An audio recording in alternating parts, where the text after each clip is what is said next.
ओम नमो भगवते वासुदेवाय। मोक्षदा एकादशी संपूर्ण व्रत कथा। इसका पाठ करने से खुलते हैं मोक्ष के द्वार। मोक्षदा एकादशी का हिंदू शास्त्रों में विशेष महत्व है। कहते हैं मोक्षदा एकादशी का व्रत रखने से व्यक्ति को मोक्ष की प्राप्ति होती है। मोक्षदा एकादशी वही दिन है जिस दिन भगवान श्री कृष्ण ने कुरुक्षेत्र में अर्जुन को श्री भागवत गीता का ज्ञान दिया था।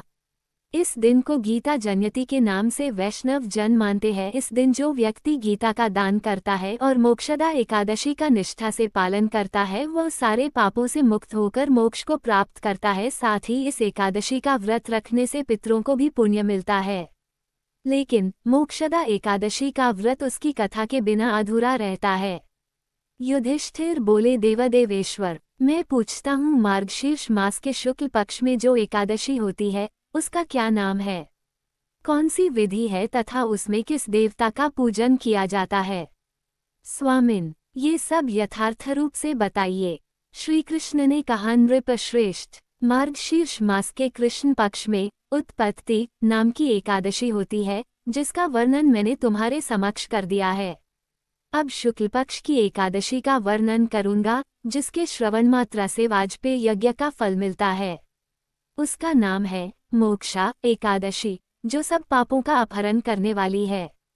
राजन, उस दिन यत्र पूर्वक तुलसी की मंजरी तथा धूप दीपादि से भगवान दामोदर का पूजन करना चाहिए। पूर्वोक्त विधि से ही दशमी और एकादशी के नियम का पालन करना उचित है। मोक्षा एकादशी बड़े बड़े पातकों का नाश करने वाली है। उस दिन रात्रि में मेरी प्रसन्नता के लिए नृत्य, गीत और स्तुति के द्वारा जागरण करना चाहिए।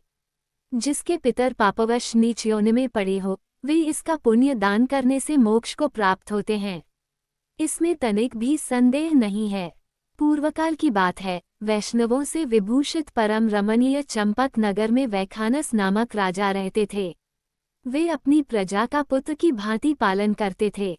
इस प्रकार राज्य करते हुए राजा ने एक दिन रात को स्वप्न में अपने पितरों को नीच योनि में पड़ा हुआ देखा। उन सबको इस अवस्था में देखकर राजा के मन में बड़ा विस्मय हुआ और प्रातःकाल ब्राह्मणों से उन्होंने उस स्वप्न का सारा हाल कह सुनाया। राजा बोले, ब्राह्मणों, मैंने अपने पितरों को नरक में गिरा देखा है। वे बारंबार रोते हुए मुझसे कह रहे थे कि तुम हमारे तनुज हो, इसलिए इस नरक समुद्र से हम लोगों का उद्धार करो।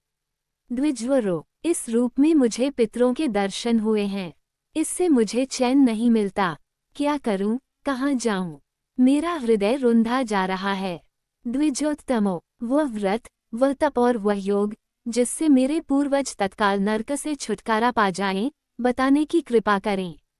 मुझ बलवान एवं साहसी पुत्र के जीते जी मेरे माता पिता घोर नरक में पड़े हुए हैं। अतः ऐसे पुत्र से क्या लाभ है? ब्राह्मण बोले, राजन, यहाँ से निकट ही पर्वत मुनि का महान आश्रम है। वे भूत और भविष्य के भी ज्ञाता हैं।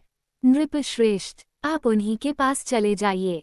ब्राह्मणों की बात सुनकर महाराज वैखानस शीघ्र ही पर्वत मुनि के आश्रम पर गए और वहां उन मुनिश्रेष्ठ को देखकर उन्होंने दंडवत प्रणाम करके मुनि के चरणों का स्पर्श किया।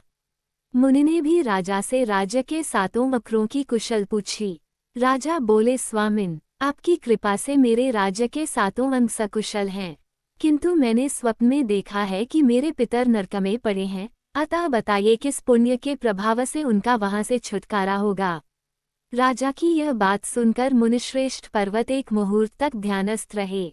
इसके बाद वे राजा से बोले, महाराज, मार्गशीर्ष मास के शुक्ल पक्ष में जो मोक्षा नाम की एकादशी होती है, तुम सब लोग उसका व्रत करो और उसका पुण्य पितरों को दे डालो। उस पुण्य के प्रभाव से उनका नरक से उद्धार हो जाएगा। भगवान श्री कृष्ण कहते हैं, युधिष्ठिर, मुनि की यह बात सुनकर राजा पुनः अपने घर लौट आए।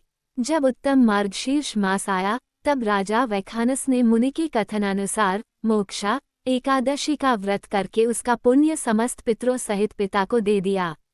पुण्य देते ही क्षण भर में आकाश से फूलों की वर्षा होने लगी। वैखानस के पिता पितरों सहित नरक से छुटकारा पा गए और आकाश में आकर राजा के प्रति ये पवित्र वचन बोले, बेटा, तुम्हारा कल्याण हो। ये कहकर वे स्वर्ग में चले गए।